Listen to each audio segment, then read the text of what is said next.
armor is damaged.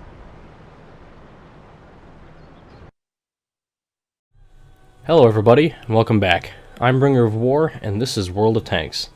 And here I have a replay that is the second entry into my series on flawless victories, flawless meaning that we didn't lose a single man in the process, achieved by my clan in what is known as Skirmish battle mode. If you've seen my prior video, the first video in this series, you'll know that this is a battle mode where clans fight over industrial resources that they can apply to their stronghold, and this again is a medium division battle, so it is capped at tier 6 and capped at 7 members per team who are randomly matched up against other clans.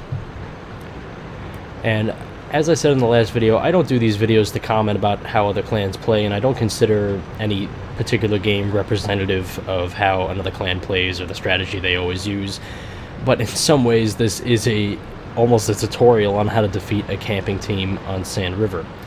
And this can be a very campy map. If you look over to our right over there, that ridge line in the distance, if the team that spawns on that side puts tanks on that ridge line, they can effectively stop advances from the north and from the south, because it has a really great field of vision, and they can really put down fire on anyone who's trying to come at them. And so teams that spawn on that side in particular, it's very tempting and very easy for them to simply just not move from their spawn point, and possibly even win the game doing it.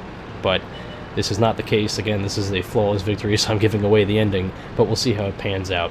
And the first thing we've done here is I've asked all of my guys to go up to the north with me and capture this high ground position, and I've sent my good buddy Star and the T-21 down to the south to scout. Now, he does have 6th sense, so at this point he's already spotted the enemy E8 and E2. But he's told us that he wasn't spotted in the process. Now, they may have had 6th sense as well, and that may be why they were backing off, but at this point I was getting a bit nervous that they were going to rush him down and then try to advance on our cap and force us to all turn around. So here I'm kind of wavering and trying to think about what we should do. But as you can see on the map, they're kind of moving back and forth and not being very decisive themselves. And we haven't seen a single another member of the enemy team. So odds are they're still either on that ridge line or even further back, closer to the flag itself. And seeing as the Shermans down in the south are now pulling back, we've decided that, okay, it's up to us to push the tempo of this battle.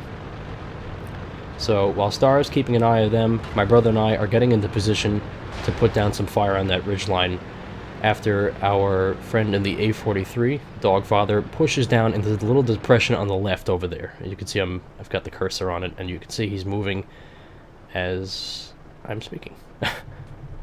And there you go, he's lit up the Nash horn, and this guy does not have long to live. There you go, Nash horn, one of the most dangerous tier 6 TDs, annihilated, taken out. And that's vital, because he has a very good camo value, and so if he remained unseen, we could have easily lost tanks in this.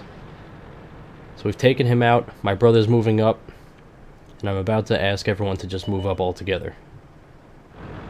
And there's one of the KV-85 spotted. And we now know that they are truly camping, and they are all the way in that back corner. So we decide, okay, all in, we're going for it. So let me speed this up just a little bit. Everyone moves into position here. In retrospect, I do think that maybe we could have split up and taken both depressions, approached from the F7 area as well. But in the end, it worked out, especially when you have tanks like we do here, which is a 3 E8s. These tanks have excellent turrets, great rates of fire, especially with the equipment we're using, these gun rammers. And there you go, KV-85 has just been taken out. Star is still keeping an eye on the south, and it doesn't look like the Shermans have moved, and actually we've just spotted the E2 ahead of us. And throughout the battle, if you don't see us hitting them, but you see them losing health, that's Star in the back taking shots. We have a KV-85 to our left. So we do have to be a bit cautious here, because in trying to push over and hit the E8 and the E2, we are exposing ourselves to the left. But in the end, it works out. Target acquired. Target unlocked. And they're not using their tanks very effectively either. They're sitting in a corner, but they're not getting very many shots into us. Lord there bounced a beautiful shot from the ARL. And now, here we have the chance to move in, now that the E8 and the E2 have been taken out.